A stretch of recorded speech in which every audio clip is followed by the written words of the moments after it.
మనం నిర్మించే గృహాలలో ఒక్కో దానికి ఒక్కో పేరు పెట్టారు మహాత్ములు. అందులో జయశాల గురించి ఈరోజు తెలుసుకుందాం. గృహమునకు దక్షిణ దిశ సింహద్వారము కలిగి దాని ముందు భాగమున వసారా కలిగి ఉండును. 3 దిక్కుల గోడలు కలిగి ఉండును. ఇది విజయం కలిగించును, శత్రునాశనం చేయును అని తెలియజేశారు. తూర్పు, పడమర, ఉత్తరము, దక్షిణము.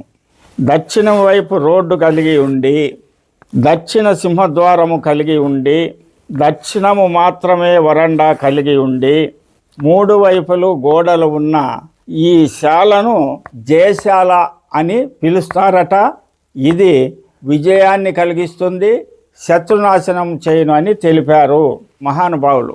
కానీ ఇలా కేవలం దక్షిణం వసారా, దక్షిణం డోరు పెట్టుకున్న వాళ్ళు అనేక ఇబ్బందులు పడుటను, 3వ తరానికి ఇల్లు అమ్మకం జరగడమో, లేక యజమాని మారిపోవడమో, లేక 3వ తరంకి ఇల్లే అన్యాక్రాంతం అవడమో మనం గమనించుట జరిగింది. కాబట్టి మహాత్ములు ఆ కాలానికి ఇది చెప్పి ఉండొచ్చు, కానీ ఈ కాలమునకు ఇది పనికి రాదని తెలియజేస్తున్నాను.